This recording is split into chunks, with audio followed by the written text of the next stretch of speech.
Hi all and welcome back to my channel. So today we're going to cover how to find matrix inverses, and we're going to do that by hand and using technology. So before we jump into a couple examples, I want to make some quick notes about the following facts. We're going to be doing this at a pre-calculus level, so we're not really covering the full in-depth background of what a matrix represents and all of the cool meanings there. We're just kind of working on the basics here. Second note is that not all matrices are invertible.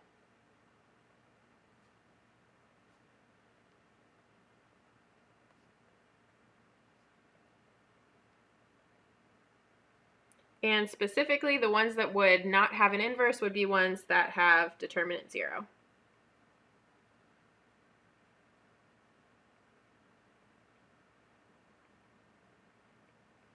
Okay, so keeping those notes in mind, let's take a look at how to do some of these.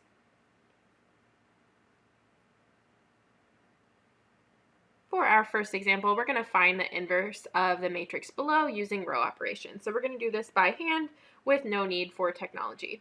So our matrix is top row 1, 3, bottom row -1, 2. So a 2 by 2 matrix, and onto this we are going to augment the 2 by 2 identity. So augmenting means we're going to add on, add a little dotted line here, and we're going to add on our 2 by 2 identity. So the cool thing about our row operations is that they can actually give us the inverse of the matrix. What we're going to try for is, instead of having the identity 2 by 2 matrix on the right, we're going to try and get the identity 2 by 2 matrix on the left.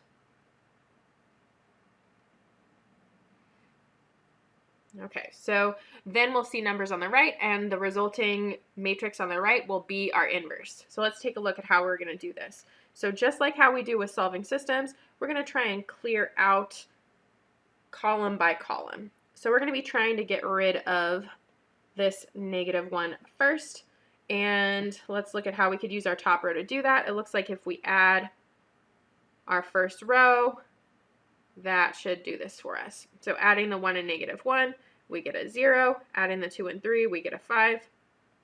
Adding the 1 and 0, we get a 1. Adding the 0 and 1, we get a 1.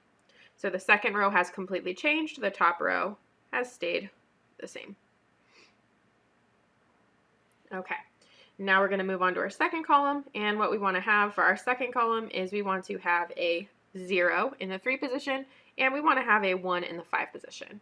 So I think it's a bit easier, in my opinion, to get a 1 in the 5 position here, and so I'll do that by dividing that row by 5.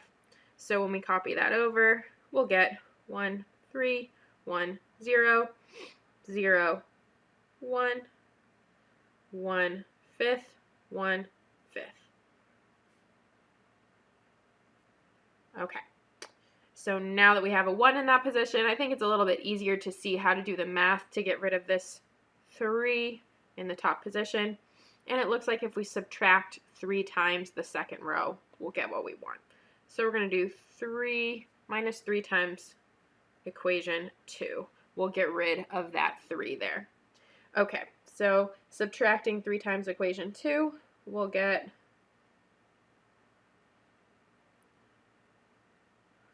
1 minus 3 times 0 is 1. 3 minus 3 times 1 is 0.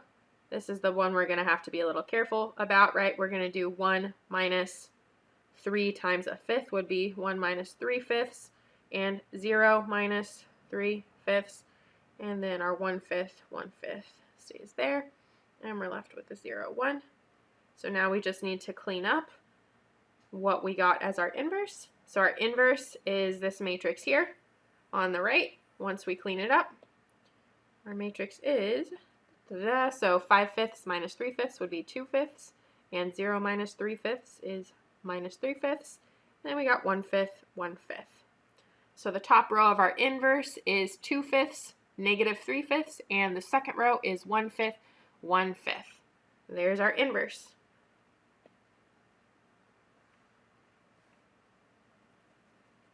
Okay. So let's say that we wanted to check whether we got the inverse matrix. How could we check one? We could check by verifying that our original matrix, let's go ahead and call our original matrix A. We could verify that A times A inverse is equal to the identity, And similarly, if you do it the other order, A inverse times A should also equal the identity matrix. So if I went back and multiplied my matrices, that would be how I would check that. Now, this can be a somewhat time-consuming process the bigger your matrix is. So for me personally, I usually advise my students to not spend too much precious time doing that on the exam until perhaps the end. But if you're done and ready to check, we could check by doing it that way. Okay, so let's take a look at another example. And for this next example, we're going to go with a bigger matrix, and we're going to use technology to help speed along this process a bit. So our example is we're going to find the inverse of the matrix below using technology. So I'll do this with a TI-84CE, and you guys can do this with many of the graphing calculators on the market. Pretty much all of them by now have matrix packages that you can use to find the inverse directly. If you're using a really, really old graphing calculator, that might need to be something that you investigate exactly how to do that or what package you might need to download. But the 84s and the 84CEs and the more powerful TIs are all capable of doing this. So let's jump over there. Okay, so moving into our graphing calculator, we're going to take a look at the matrix key. The matrix key is over here. If we go to second x inverse, you get the matrix key. And then remember how we enter in a matrix, we would go over to edit. And we'll go ahead and edit matrix A. We're going to be dealing with a 3 by 3 matrix.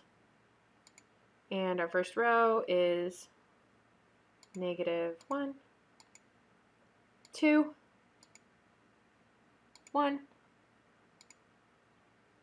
Second row 3, 5, 0.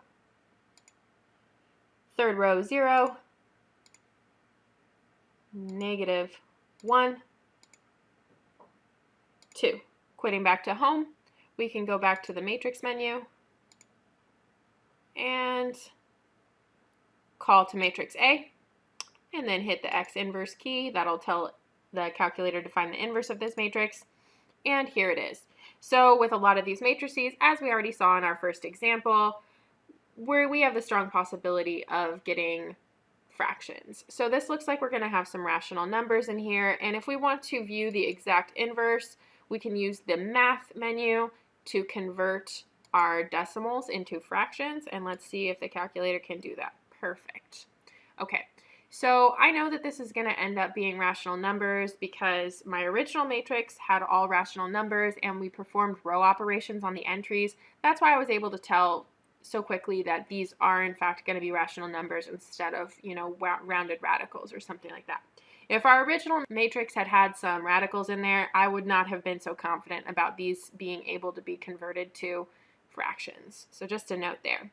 Anyhow, this is our inverse, so easy peasy, pretty quick.